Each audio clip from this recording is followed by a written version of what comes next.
कैसे हैं दोस्तों? नमस्कार। आज की खबर यह है कि अमेरिकी संसद एक ऐसा कानून पास कर रहा है जिसमें रूस से तेल खरीदने वाले देशों पर 500% टैरिफ लगाया जाएगा। भारत रूस का बड़ा कस्टमर है। रूस और अमेरिका दोनों ताकतवर देश हैं। अमेरिका के इशारे पर रूस के राष्ट्रपति पुतिन के खिलाफ दुनिया के 123 देशों में अरेस्ट वारंट इशू हुआ है। अमेरिका और रूस के बीच आखिर इतनी भयानक दुश्मनी कैसे हुई? इस दुश्मनी की शुरुआत आखिर हुई कहां से? ये रंजिश बहुत पुरानी मालूम होती है। इस रंजिश की पुरानी वजह क्या है जो आज टैरिफ तक पहुंच गई है? आज इसी को गहराई से समझेंगे और बहुत कम समय में आपको सारी स्टोरी समझाएंगे। दोस्तों, अमेरिका और रूस की दुश्मनी की शुरुआत होती है पहले विश्व युद्ध यानी 1917 से। इस समय रूस में कम्युनिस्ट क्रांति हुई और सोवियत संघ यानी यूएसएसआर बना। यूएसएसआर का मतलब है 15 देशों का एक समूह जिसे सोवियत गणराज्य कहा जाता था। इसमें रूस, Ukraine, Belarus, Georgia, Armenia, Azerbaijan, Kazakhstan, Uzbekistan, Turkmenistan, Kyrgyzstan, Tajikistan, Latvia, Lithuania, Estonia और मोल्दोवा जैसे 15 देश आते हैं। अमेरिका में लोकतंत्र था और पूंजीवाद था, यानी अमेरिका सेठों को सलाम करने वाला देश था। वो पैसों से प्यार करता था। अब रूस यानी तब के यूएसएसआर में कम्युनिज्म था। कम्युनिज्म का मतलब है समाज में अमीरी गरीबी के अंतर को खत्म करना। यहीं से विचारधाराओं का टकराव शुरू होता है। फिर 1945 से 1991 तक कोल्ड वॉर यानी शीत युद्ध चला।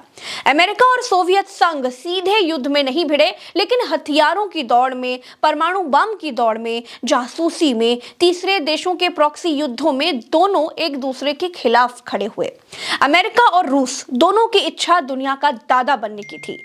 दोनों एक दूसरे से लड़ रहे देशों के पीछे खड़े हो जाते, अपने हथियार बेचते, मॉरल सपोर्ट देते और दूर दूर से दुश्मन बने रहते। कोरिया युद्ध में, वियतनाम युद्ध में, क्यूबा मिसाइल संकट के दौरान दुनिया परमाणु युद्ध के बहुत करीब पहुंच गई थी और यह सब था इन दोनों देशों के अहंकार और एक दूसरे से बड़ा दिखने की जिद की वजह से। रूस और अमेरिका दोनों एक दूसरे को दुनिया का सबसे बड़ा खतरा मानते थे।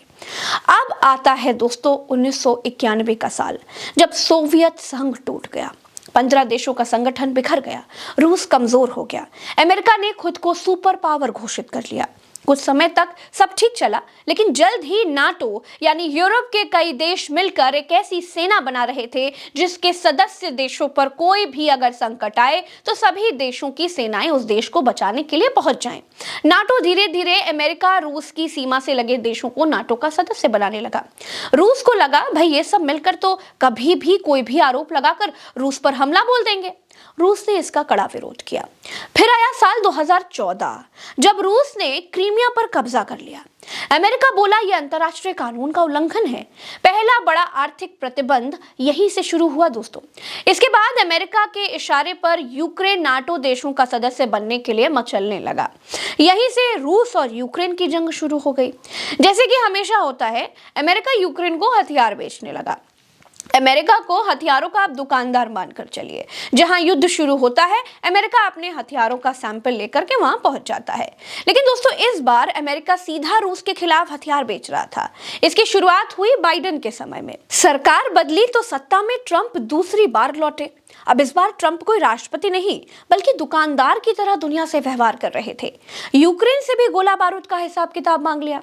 अब यूक्रेन ट्रंप को कुछ बहुत तो दे नहीं सकता था, इसीलिए ट्रंप ने युद्ध रोकने की बात कह दी और पूरी दुनिया के देशों से पुतिन के साथ कोई व्यापार न करने की उन्हें हिदायत भी दे डाली। रूस के दोस्तों को अपना दुश्मन घोषित कर दिया। वेनेजुएला के राष्ट्रपति को गिरफ्तार करके दुनिया का सबसे बड़ा तेल भंडार अघोषित तौर पर कब्जा कर लिया। अब ट्रंप का कहना है कि दुनिया रूस से तेल ना खरीदे। रूस सस्ता तेल बेच रहा था। भारत भी रूस से सस्ता तेल खरीदकर अपने नागरिकों को महंगे दाम पर चिपका रहा था। इस बीच ट्रंप ने अपना हुक्म न मानने की सजा भारत को 50% टैरिफ लगा करके दी। फिर अब फाइनली अपनी संसद में ये नियम पास करवा रहा है जिसमें रूस से तेल खरीदने वालों पर अमेरिका 500% टैरिफ लगाएगा। तो अगर एक लाइन में हम इसको समझें दोस्तों, तो अमेरिका और रूस दोस्त नहीं है, बल्कि दो ऐसे ताकतवर खिलाड़ी हैं जो दुनिया पर अपना असर बनाए रखना चाहते हैं, और यही टकराव की जड़ भी है। मुझे लगता है कि बहुत कम समय में आपको अमेरिका और रूस की पुरानी और नई दुश्मनी के बारे में अच्छे से समझ में आ गया होगा। इस वीडियो में मेरे साथ फिलहाल इतना ही। चैनल को सब्सक्राइब कीजिएगा, वीडियो को शेयर कीजिएगा। राम राम, दुआ सलाम, जय हिंद।